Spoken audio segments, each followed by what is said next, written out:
Hello friends, સ્વાગત છે તમારું અમારી યુટ્યુબ ચેનલમાં. આજે બનાવીશું કંકોડાની ચટણી.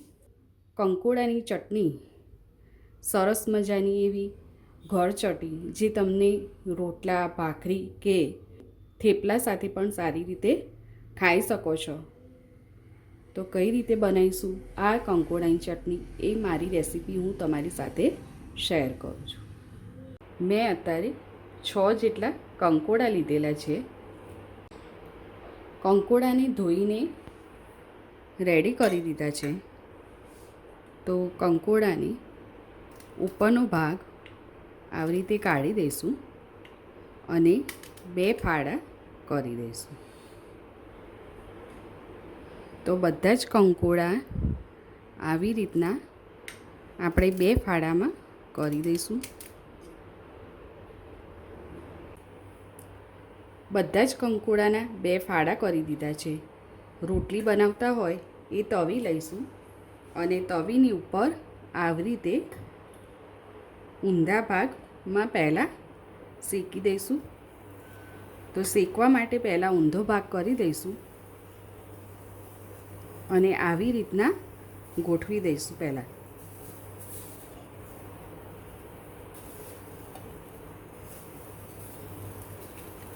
કંકોડા શેકે એ ટાઈમે ગેસની ફ્લેમ મીડિયમ ટુ લો જ રાખવાની છે, બહુ ફાસ્ટ રાખવાનો નથી.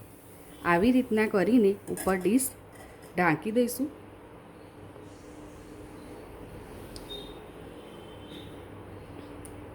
થોડી વાર પછી આપણે કંકોડાને જોઈશું. 1 મિનિટ થઈ ગઈ છે અને આપણે હવે ચેક કરીશું. તો આવી રીતના પલટાવી દઈશું. બધા કંકોડાને બીજી સાઈડ હવે ફરીથી શેકાવા દઈશું.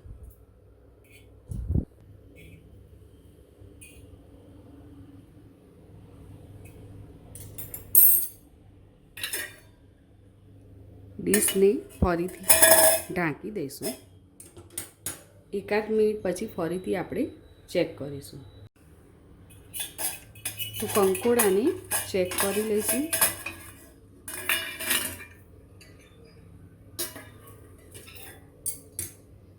તો કંકોડા એકદમ સોફ્ટ થઈ ગયા છે. જો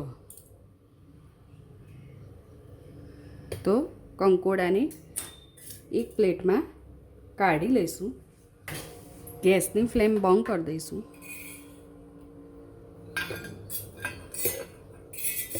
થોડા ઠંડા થાય પછી આગળની પ્રોસેસ કરીશું. કંકોડા ઠંડા થઈ ગયા છે. તો ચટણી બનાવવા માટે ખાણી પારો લઈ લઈશું. તેમાં કંકોડા અંદર ઉમેરીશું. કંકોડાને આવી રીતે થોડા ખાંડી દઈશું. 3 કળી લસણ છે.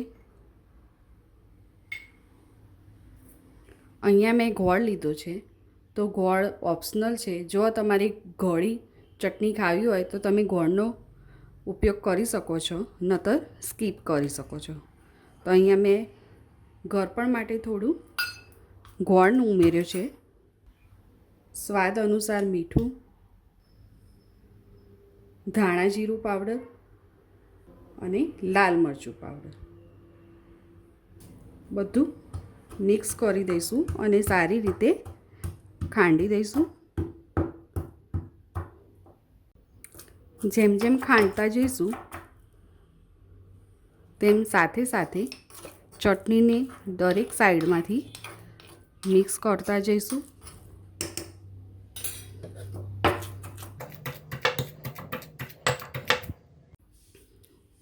જો સરસ એવી આપણી ચટણી તૈયાર થઈ ગઈ છે. કંકોડાની ચટણી સરસ એવી બનીને રેડી થઈ ગઈ છે. આ કંકોડાની ચટણીને તમે ફ્રીજમાં 3 થી 4 દિવસ માટે તમે સ્ટોર કરી શકો છો. તો સાતમ ઉપર પણ તમે ઢેબરા સાથે આ ચટણી ખાઈ શકો છો. જો તમને અમારો વિડીયો કેવો લાગ્યો એ જરૂર કહેજો અને લાઈક ને શેર જરૂર કરજો.